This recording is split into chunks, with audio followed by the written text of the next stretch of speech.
दोस्तों आपका स्वागत है अपने चैनल ट्राइक इन्वेस्ट लाइफ में। तो दोस्तों यह है डे 3 सब्सक्रिप्शन जो कि कंपनी का नेम है दोस्तों केस्टोन रियल टॉर्स आईपीओ। अब दोस्तों यहाँ पे जो लिखा हुआ है दोस्तों नहीं बिका एक भी आईपीओ, क्यूआईपी रिटेल एचएनआई की क्या है सच्चाई जान लो। तो दोस्तों चलिए इस वीडियो को हम शुरू करते हैं। और दोस्तों केस्टोन रियल्टर्स आईपीओ का डिटेल्स क्या है, आखिरकार क्या वजह था जो कि इस कंपनी के अंदर पैसा नहीं आई, चलिए जानते हैं। दोस्तों सबसे पहले तो ये जानिए आखिरकार ये ओपन कब हुआ था और क्लोज। दोस्तों तो यहाँ पे देखिए केस्टोन रियल्टर्स आईपीओ जो है इसका जो ओपनिंग था नवंबर 14 और जो क्लोजिंग था वो 16 नवंबर। अब इसका जो प्राइस बैंड था वो 514 से 541 था और जो फेस वैल्यू है वो 10 रुपये पर इक्विटी शेयर और इसका इशू साइज जो था वो 6335 करोड़ का। और ये एनएसई बीएसई के ऊपर लिस्ट होगा और जो इसमें एक लॉट में शेयर आएगा वो पूरे 27। दोस्तों ये है इन्वेस्टर कैटेगरीज बाय सब्सक्रिप्शन। तो दोस्तों हम सबसे पहले जो देख रहे हैं ये है क्वालिफाइड इन्वेस्टर, जिसका दोस्तों सब्सक्रिप्शन जो अभी निकल के आया दोस्तों वो फिगर है, मैं लिखूंगा ताकि आपको थोड़ी सी अच्छी से दिखा दे बड़ी हरूफ। 3.84 मात्र क्वालिफाइड इन्वेस्टर किए हैं, जहाँ की दोस्तों किसी भी कंपनी के अंदर 3 डे लास्ट डे के अंदर जो है बहुत ही ज़बरदस्त पैसे की बरसात करते हैं। वहाँ पे दोस्तों मामूली सी हम कह सकते हैं जो कि 3.84 के लगभग ये कंपनी में सब्सक्रिप्शन क्वालिफाइड की ओर से देखने को हम लोगों को मिला है। उसके बाद दोस्तों थोड़ा सा नीचे जाएंगे तो दोस्तों यह है नॉन इन्वेस्टर, जिसको दोस्तों हम लोग हाई नेटवर्क इंडिविजुअल इन्वेस्टर कहते हैं। तो दोस्तों इसका जो सब्सक्रिप्शन है वो 3.03 यहाँ पे देख रहे हैं जो कि 3.03 है। और दोस्तों इसका भी किसी भी कंपनी के अंदर जो पैसा आता है ना वो काफ़ी ज़बरदस्त था, बट इस कंपनी के अंदर में जो कि पैसा आया है बट आया पर क्या नाम का ही आया, जो आना चाहिए वो नहीं आया। और क्या वजह है इसका दोस्तों वो भी हम जानेंगे, इसी वीडियो में बने रहिए। और दोस्तों थोड़ा सा मैं इसको ऊपर करूँ तो दोस्तों यह है BNI, जो कि स्मॉल कैटेगरी का जो इन्वेस्टर होता है जिसका 9 से 10 लाख के बीच में जो बिड लगती है दोस्तों यह है 3.78। मतलब कि यहाँ पे जो सब्सक्रिप्शन है वो बहुत कम है। मतलब कोई भी ऐसे बड़े फार्म हाउस नहीं है जो कि मन दिल खोल के इसमें पैसा लगाया हो, सब के सब ने कटौती की है जो कि मामूली मामूली सी थोड़ी सी इसके अंदर हिस्सा ली है अपना। और थोड़ी सी नीचे जाएंगे तो यह है स्मॉल एचएनआई कैटेगरी, जो कि ये तो पूरे ही कम कर दिए यानी कि 1.53। और थोड़ा नीचे जाएंगे तो यह है रिटेल इन्वेस्टर जिसमें कि हम और आप आते हैं। तो दोस्तों ये एक अच्छी बात है जो कि रिटेल भाई इसके अंदर एप्लीकेशन मैं कह सकता हूँ जो कि कम दी है। बट अच्छी बात है जो भी एप्लीकेशन दिए हैं इसके अंदर उन सबको आईपीओ अलॉट तो होगा ही, क्योंकि जो रिटेल कोटा का सब्सक्रिप्शन है वो 1 गुना भी नहीं है, जो कि मार्क यहाँ में लिखूंगा 0.53, बहुत कम है। तो जो भी इसके अंदर एप्लीकेशन दिए हैं उन सबको आईपीओ मिलेगा, बट इसमें आईपीओ एप्लीकेशन लेने से कोई फ़ायदा नहीं है क्योंकि दोस्तों कंपनी का सीएमपी डिस्काउंट अब हो गया है यानी कि माइनस। बट इसमें आपको लॉस का सामना करना पड़ सकता है। हाँ, अगर आपने लॉन्ग टर्म के लिए सोचा है मुझे कंपनी का फ्यूचर अच्छा है, बिजनेस अच्छा लगता है, तो फिर आपने इसके कंपनी का शेयर खरीदा तो एक अलग बात है।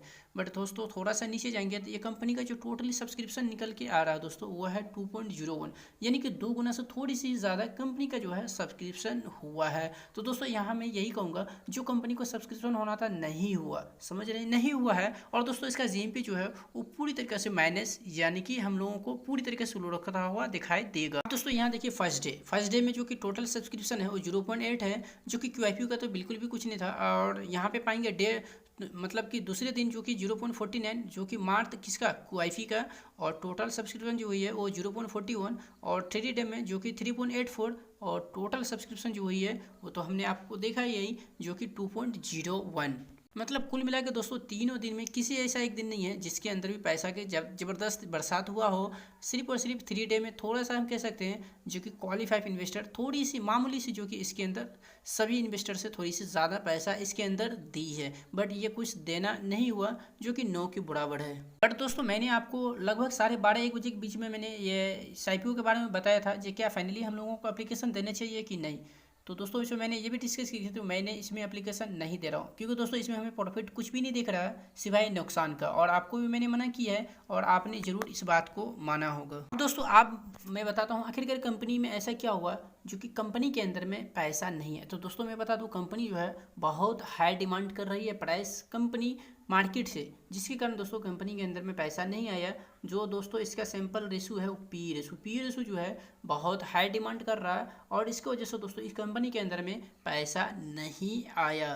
दोस्तों एक बात तो आप तय है, जो कि दोस्तों जो भी कंपनी नहीं आती है उसका पेयर जरूर मार्केट के अंदर लिस्ट होता है। अगर दोस्तों उस पेयर की कंपेरिजन में पी रेशो जो है अगर रहता है आसपास, तो ठीक है, मार्केट को अच्छा लगता है और मार्केट उसके अंदर पैसा लगाता है। और जब पैसा लगेगा उस कंपनी के अंदर तो फिर ग्रे मार्केट के अंदर डिमांड आएगी, और जब ग्रे मार्केट के अंदर डिमांड आएगी तो जीएमपी हम लोगों को देखने को मिलेगा। बट यहाँ पे कुछ भी नहीं है ऐसा है, क्योंकि कंपनी का जो यहाँ पे हमने देखा है पी रेशो बहुत ओवर वैल्यू है, जिसके कारण दोस्तों ये कंपनी का जो है प्राइस बहुत महंगा हो जा रहा है। जैसे कि आपने देखा 514, जो कि मैं लिखूंगा यहाँ पे 514, और उसके बाद था इसका कितना प्राइस था 541, जो कि बहुत हाईएस्ट प्राइस है। हाँ, अगर ये हम कह सकते हैं 400 350 के आसपास आता तो फिर कंपनी के अंदर पैसे की बरसात होती और हम लोगों को लिस्टिंग गेन के लिए एक अच्छी कंपनी ये साबित होता। बट ऐसा कुछ भी नहीं निकला। तो दोस्तों मैंने तो आपको पहले ही अपडेट कर रखा था और आपने इस बात को ज़रूर सुना होगा या फिर समझा होगा। दोस्तों कंपनी का फाइनेंशियल की यदि हम बात करें तो दोस्तों यहाँ पे आप देख रहे हैं जो कि केस्टोन रियल्टर्स लिमिटेड, जो कि अभी ये लिस्ट नहीं है, बट यहाँ पे इसका जो पी रेशो वो भी शो नहीं करेगा। बट यहाँ पे बुक वैल्यू जो है इसका 103 रुपये का है, और यहाँ पे जो इसका आरओसी है वो आप पाएंगे 9.20। आरओसी का मतलब होता है दोस्तों रिटर्न ऑन कैपिटल एम्प्लॉय, और दोस्तों ये है आरओई। आरओई का मतलब होता है दोस्तों रिटर्न ऑन इक्विटी, जो कि 15.7 का है। तो दोस्तों एक एवरेज है, जो कि ठीक है। थोड़ी सी आरओसी जो कि बहुत कम है, पर आरओई जो कि जो थोड़ा सा दिख रहा है हमको एवरेज, चलो ठीक ठाक है, चलेगा। बट दोस्तों फेस वैल्यू यहाँ शो नहीं कर रहा है।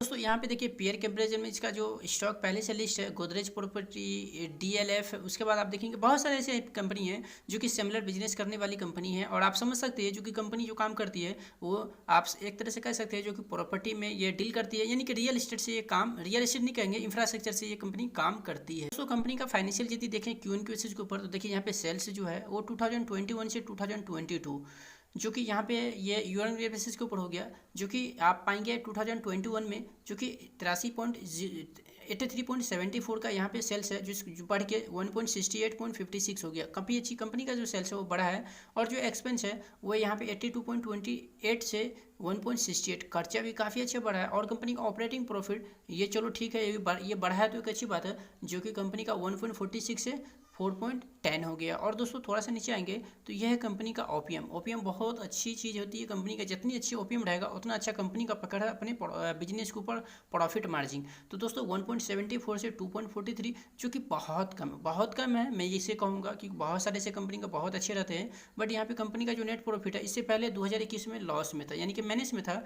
ये 2020 में 4.22 का 1 करोड़ में प्रॉफिट में आया। तो दोस्तों ये कुछ है केस्टोन रियल्टर्स जो कि कंपनी का जो फाइनेंशियल, जो कि आप स्क्रीन के ऊपर देख रहे हो, उतना अच्छा भी नहीं है तो उतना बुरा भी नहीं। मगर दोस्तों एक ही रीज़न था, जो कि पी रेशो बहुत हाई रिकमेंडेशन करना मार्केट पेयर कंपैरिजन स्टॉक से, जिसके कारण दोस्तों इस स्टॉक में पैसा इस कंपनी के अंदर नहीं आया।